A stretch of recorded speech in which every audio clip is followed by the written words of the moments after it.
तो abstract noun के अंदर हमने जिन चीजों का जिक्र किया था वो थी फीलिंग, इसके बाद में हमने बताया action, quality,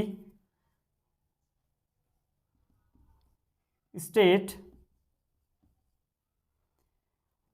concept, idea, thought, इन सभी को, यहां तक कि एक्सपीरियंस भी हमारा एक एब्स्ट्रैक्ट नाउन है।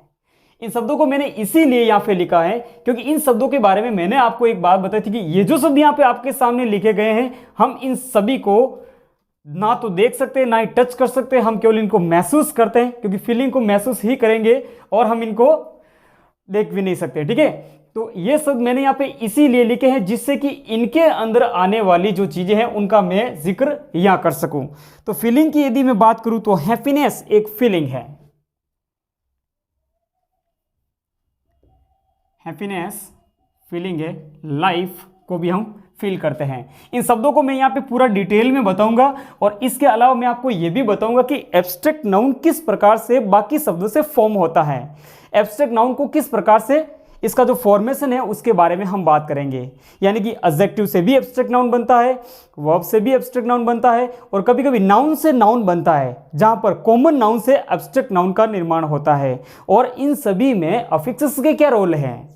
बिगिनिंग के अंदर मैंने आपको यह बताया था कि वही किसी भी सेंटेंस के अंदर या एग्जामिनेशन के अंदर यदि हमें किसी भी सेंटेंस के अंदर यदि नाउन को डिटेक्ट करना होता है तो उसके लिए हमें फॉलो करने होते थे 3 वर्ड्स, जिसके अंदर था हु, whom और what। लेकिन एब्स्ट्रैक्ट नाउन के फॉर्मेशन में जितना कंट्रीब्यूशन अफिक्सेस का है, अफिक्सेस की बात करूं तो एक होता है सफिक्स, एक होता है प्रीफिक्स, जिसके बारे में मैं यहां डिटेल में बात करूंगा। तो जितने कितने भी सफिक्सेस जो कि एब्स्ट्रैक्ट नाउन के पीछे जुड़ते हैं वो एब्स्ट्रैक्ट नाउन की पहचान होते हैं। जैसे कि यदि मैं बात करूं एजुकेशन, देखिए एजुकेशन के पीछे जो TION होता है वो एक सफिक्स का कार्य करता है जो किसी शब्द के पीछे जुड़कर उसकी कैटेगरी को चेंज करता है। एजुकेट अपने आप में एक वर्ब है, यदि हमने इसके पीछे TION सफिक्स किया, इसकी कैटेगरी चेंज हुई और ये वर्ब से नाउन बन जाता है। इसके अलावा एडजेक्टिव में, एडजेक्टिव की बात करूं तो ब्रेव अपने आप में एक एडजेक्टिव है जो कि एक क्वालिटी है, ठीक है ना। यदि हम इसके पीछे सफिक्स करते हैं RY तो ये एडजेक्टिव से एक एब्स्ट्रैक्ट नाउन का निर्माण हुआ। नाउन से नाउन का निर्माण कैसे हुआ? चाइल्ड एक कॉमन नाउन है, चाइल्ड एक कॉमन नाउन है, ठीक है ना। इसके पीछे हम एस ऐड नहीं कर सकते क्योंकि कुछ सेंटेंस में सिंगुलर से प्लूरल बनाने का फॉर्मेशन कुछ अजीब सा होता है।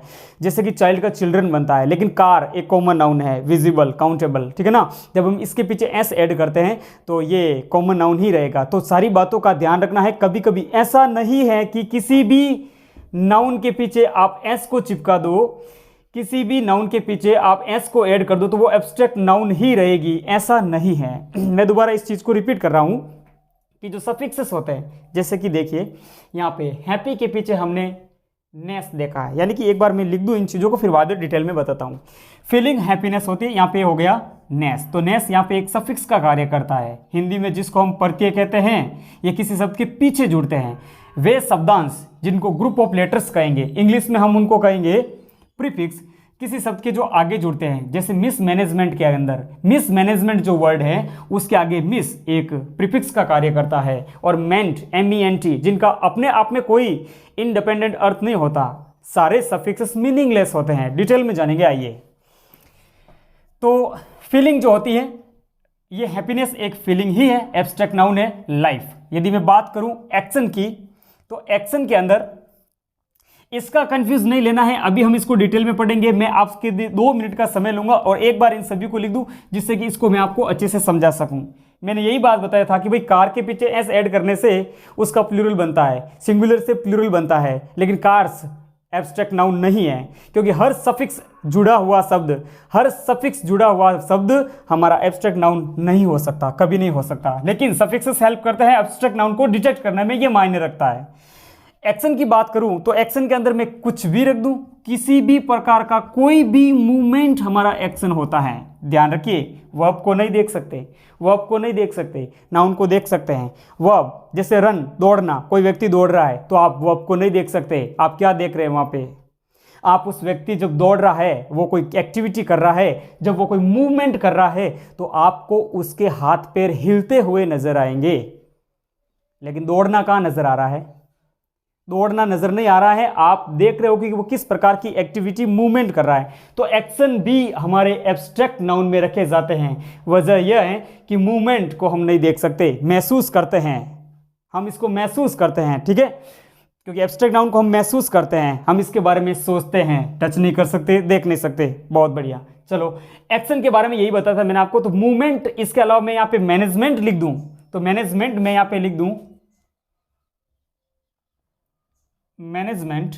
मैनेजमेंट का मतलब वेल एडजस्टमेंट, हर एक चीज का अच्छे से रख रखाव, हर एक चीज का अच्छे से प्रबंधन। यदि आप किसी स्थान को विजिट करते हैं, वहां पे सारी चीजें वेल सेट हैं, सब कुछ अच्छा है, बढ़िया है, आप वहां पे अपने आप को कंफर्टेबल फील करते हो, and if you feel that you are satisfied, which simply means you feel a very good management, तो आप इसको महसूस करते हैं। ये अपने आप में कोई ऐसी चीज नहीं है, ये तो एग्जिस्ट ही नहीं करती भाई, ठीक है ना, इसका तो कोई शेप ही नहीं होता, कोई आकृति नहीं होती, किसी भी एब्स्ट्रैक्ट नाउन की आकृति नहीं होती है, किसी भी एब्स्ट्रैक्ट नाउन की आकृति नहीं होती है। आप चीजों को महसूस करते हो। खुशी क्या है, हैप्पीनेस क्या है, हम खुशी को महसूस करते हैं। That how do we feel good. तो आप उन चीजों को महसूस करते हैं, ठीक है ना, महफूज नहीं भी, महसूस करते हैं, ठीक है ना। इसके बारे में मैं आपको एक बात बताता हूं। देखो, एक बात क्यों, सारी बातें बताऊंगा, ठीक है। देखिए, तो एक्शन के अंदर मूवमेंट है, मैनेजमेंट है, ठीक है ना, ये सफिक्सेस बहुत हेल्प करते हैं। डिटेल में जानेंगे इसके बारे में। चलिए आगे। क्वालिटी की बात करूं तो आप बहुत ज़्यादा काइंडफुल है, काइंडनेस है आपके पास में, जो दयालुता है आपकी, काइंडनेस एक क्वालिटी है। ऑनेस्टी एब्सोल्युटली वो भी एक क्वालिटी हुई ना। स्टेट की बात करूं तो कभी बीमार हो जाते हैं ना भाई, इलनेस है, चाइल्डहुड है, विजडम एक क्वालिटी हुई, ठीक है। सॉरी, स्टेट में हम रखेंगे इलनेस को, आइडिया। अब आपके जो दिमाग में जितने कितने भी मेरे बारे में थॉट आ रहे हैं, भाई मेरे बारे में क्यों आएंगे, आपको तो किसी और के बारे में विचार आ रहे होंगे आपके दिमाग में, ठीक है भाई। चलो, ऐसा कुछ नहीं है, ठीक है ना। तो जितने कितने भी थॉट होते हैं ना, जितने कितने भी थॉट होते हैं, उनको हम किस में रखते हैं, आइडिया, ठीक है भाई। एक आइडिया जो बदल दे आपकी, ठीक है भाई, आइडिया जिसको हम थॉट बोल सकते हैं। तो ये सारे शब्द क्या है, यही है, ये सारे शब्द क्या है, यही है, ये पूरे अमूर्त हैं, सारे एब्स्ट्रैक्ट हैं। ये चीजें मैंने आपके सामने लिख दी। मैनेजमेंट इसी का एक एग्जांपल है। अब मैं इसको यहां से रिप्लेस करता हूं, जिस प्रकार से प्रोनाउन नाउन को रिप्लेस करते हैं वैसे, ठीक है भाई।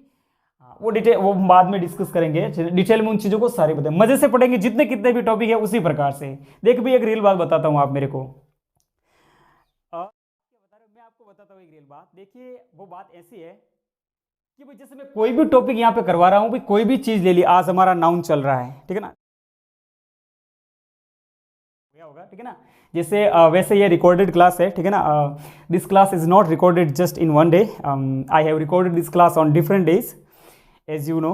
तो बात ये बता रहा हूँ कि भाई देखिए, किसी भी क्लास में सबसे बड़ी बात ये है कि जैसे मान कि कोई भी टीचर हो, जरूरी नहीं भाई यूट्यूब पे जिस भी टीचर ने जो कुछ भी पढ़ाया है, या फिर कहीं पे भी कोई भी टीचर कुछ भी पढ़ा रहा है, तो रियल बात बता रहा हूं कि यदि उस क्लास के जो बच्चे, यदि जिस टॉपिक को पढ़ाया जा रहा है, यदि बच्चे उस क्लास के अंदर पूरे इंटरेस्टेड है, और क्लास में बच्चे यदि ये बात बोल रहे कि सर मजा आ रहा है पढ़ने में, सर मजा आ गया बस आज, तो इसका मतलब ये हुआ कि आप यकीनन उस चीज का एक हिस्सा बन रहे हैं, और उस समय आप उस चीज को लॉजिकल तरीके से सीख रहे हैं। उस चीज को सीखने का जो जरिया है, उसका कारण है, उसको आप जान पा रहे हैं। उस समय आपकी जो पढ़ने की जो शैली है, जो स्टाइल है, उसकी वैल्यू बढ़ेगी। इसके अलावा जब किसी भी टॉपिक का यहाँ पे जिक्र किया जा रहा है और बच्चे उसमें आनंद ले रहे हैं, तो इसका मतलब वो कितनी भी हार्ड क्यों नहीं हो जाए, यदि आपको किसी चीज में इंटरेस्ट है और आप अपने आप में एक बहुत ही परफेक्ट, एक बहुत अच्छे लर्नर को देखते हैं, जैसे कि मैं आपके अंदर एक अच्छे लर्नर को देख रहा हूं, क्योंकि आप लंबे समय से मेरे साथ में बने हुए। मैं जिन चीज़ों का यहाँ पे जिक्र कर रहा हूं, मैं वे सारी चीज़ें जो यहाँ पे आपके सामने रख रहा हूं, और आप उनके अंदर बहुत इंटरेस्टेड हैं, और इसमें मेरी भी खुशी है। क्योंकि चीज़ कितनी भी कोई हार्ड हो जाए, कितनी भी मुश्किल हो जाए, मैं यहाँ पे किसी लाइफ के किसी एस्पेक्ट की बात नहीं कर रहा। मैं इस क्लास के अंदर, मान लो ये एब्स्ट्रैक्ट नाउन ही क्यों, कोई भी नाउन हो या फिर कुछ भी टॉपिक ले लो, कोई भी टीचर हो, इंग्लिश की बात नहीं, इस सेंस में कोई भी सब्जेक्ट हो, जब आप किसी भी चीज़ में बहुत ज़्यादा इंटरेस्टेड होते हैं, यकीनन आप उसमें फुली कंसंट्रेट होते हैं, तो कितना भी हार्ड क्यों नहीं हो, आप उसको सीख पाते हैं। लेकिन मैं यहाँ पे यदि मान लो अपना 100% दे रहा हूँ और यदि आप अपने आप को थोड़ा बहुत बोर्डम फील कर रहे हो तो फिर आपके लिए वो चीज़ मुश्किल हो जाएगी। टीचर कितना भी एफर्ट क्यों नहीं कर ले, टीचर कितना भी एफर्ट क्यों नहीं कर ले, यदि बच्चे इंटरेस्टेड नहीं है तो वे चीज़ें बच्चों के लिए मुश्किल हो जाती है। ठीक है ना, मैं अपना कितना भी 100% दे दूं, बस आपके दिमाग में वो होना चाहिए कि हाँ सर रियल में मज़ा आ रहा, तब तो चीज़ें हमारे लिए आसान हो जाएगी। लेकिन यदि आपके पढ़ने का मन भी नहीं है, यदि आपने कुछ और मूड बना लिया, आप ज़बरदस्ती किसी चीज़ को कर, देखिए आप यदि ज़बरदस्ती किसी कार्य को कर रहे हो तो आपका उसमें इंटरेस्ट नहीं होगा। लेकिन आई एम 100% श्योर कि जब आप मेरे साथ में जुड़े हुए हैं और इन चीज़ों को आप सीख रहे हैं और आप इसके ऊपर फुली फोकस्ड है तो आप इसको सीख जाएंगे, चाहे कितना भी हार्ड क्यों नहीं हो, क्योंकि डिपेंड करता है कि आप इसके अंदर कितने ज़्यादा इंटरेस्टेड हैं। तो अपने इंटरेस्ट को बढ़ाइए, अपने कंसंट्रेशन को बढ़ाइए, अपनी क्रिएटिविटी को बढ़ाइए, क्रिएटिव बनिए, अपने फोकस को बढ़ाइए। ठीक है ना, तो चीज़ों को लॉजिकल तरीके से जब हम सीखते हैं तो ये हमारे लिए बहुत आसान हो जाती है। मैं रियल में बता रहा हूँ, एब्स्ट्रैक्ट नाउन को मैं इतने ज़बरदस्त तरीके से आपके सामने पेश करूंगा। अभी मैंने इसकी शुरुआत की है, ठीक है ना, अब मैं इसको बहुत अच्छे से समझाऊंगा। आप एक बार पूरा कंसंट्रेशन, पूरा फोकस इसके ऊपर कीजिए कि इसका फॉर्मेशन कैसे हुआ। जब आप इन शब्दों को देख रहे हो, मेरी बात सुनो, जब आप इन शब्दों को देख रहे हो तो इसके अंदर अनेक सारे शब्द ऐसे हैं जिसमें आपको कुछ अलग सा महसूस हो रहा होगा। देखिए भाई, इस शब्द को मैं देख रहा हूं तो इसमें मुझे ये नेस ऐड हुआ लगता है, यहाँ पे इसमें ये मेंट जुड़ गया, यहाँ पे ये नेस ऐड हो गया, यहाँ पे नेस हो गया, यहाँ पे ये कुछ भी ऐड नहीं हुआ यहाँ पर। ठीक है ना, थिंक एक वर्ब है, सोचना होता है, और थॉट एक हमारा एब्स्ट्रैक्ट नाउन हुआ जिसका मतलब होता है विचार। आपके मन में भी विचार है जी, बताइए तो सही हमें। ठीक है भाई, हम भी अब कुछ सॉल्यूशन करेंगे उसका। तो बात बताने की ये हो गई कि लाइफ एक ऐसा शब्द है, यदि बोलूँ तो ये अपने आप में एक रूट वर्ड की तरह है। ठीक है भाई, तो लाइफ में मैं इसमें से कुछ भी कट नहीं कर सकता। ये जो शब्द आपके सामने लिखे हैं ना, इन सारे शब्दों में कुछ ऑलरेडी एडेड है, कुछ जुड़ा हुआ है। जो भी जुड़ा हुआ है वो मीनिंगलेस है। पहली बात तो देखिए, नेस का अपने आप में कोई अर्थ नहीं होता, मेंट का कोई अर्थ नहीं होता। ये शब्दांश है। यहाँ पे बात करूँ तो ग्रुप ऑफ लेटर्स हुए जिनके अपने अर्थ नहीं होते हैं।